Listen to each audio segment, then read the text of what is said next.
இப்போ நம்ம மேகி செய்ய போகிறோம்.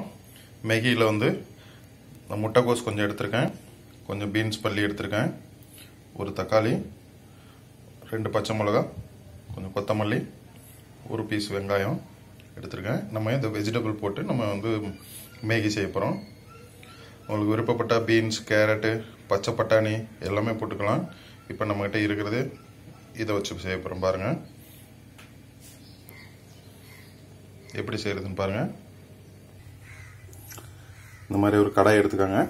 கடாயில் ஒரு ஸ்பூன் எண்ணெய் ஊற்றுங்க. எண்ணெய் ஊற்றி நம்ம ஆனியனை ஃபஸ்ட்டு போட போகிறோம்.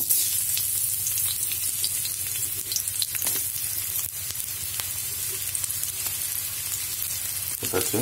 பச்சை மிளகாவும் போட போகிறோம்.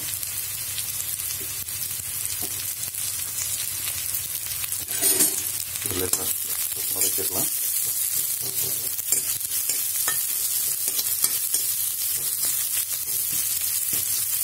இது ப்ரௌன் கலர் ஆக வேண்டிய அவசியம் இல்லை. இது கூடயே நம்ம வெஜிடபிளை போட்டுக்கலாம். ஆக்சுவலாக வந்து இது பாயில் தான் ஆகணும். எல்லா வெஜிடபிளையும் போட்டோம். இதை நம்ம கொஞ்சம் உப்பு போட்டு கொஞ்சம் வதக்கலாம். ஆஃப் பாயில் ஆகட்டும். பாருங்கள், ஆஃப் பாயில் ஆயிடுச்சு. இப்போ தக்காளி போட போகிறோம்.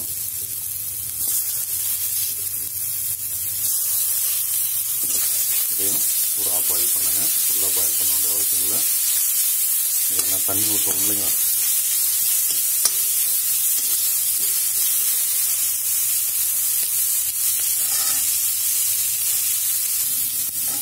பாருங்கள், இதுவும் தக்காளியும் ஆஃப் பாயில் ஆயிடுச்சு. இப்போ நம்ம ஒரு கிளாஸ் தண்ணி ஊற்றிக்கலாம்.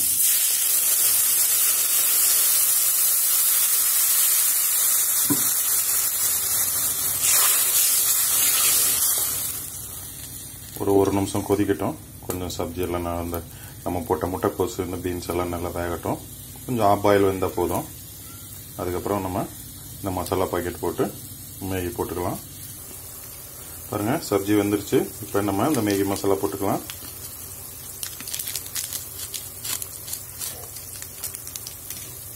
போட்டு நம்ம அந்த மேகியும் போட்டுக்கலாம்.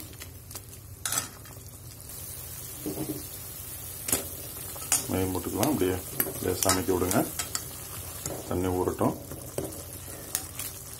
முடிஞ்ச அளவுக்கு ஸ்லோவில் வச்சுக்கோங்க. இப்போ தான் நல்லா வேகும்.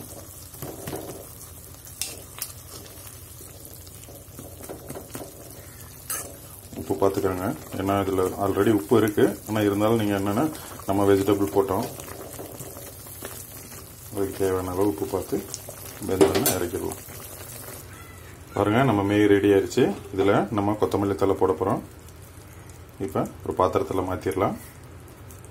சாப்பிட்டு பாருங்கள். நம்ம மேகி ரெடி ஆயிடுச்சு. இப்போ சாப்பிட்லாம்.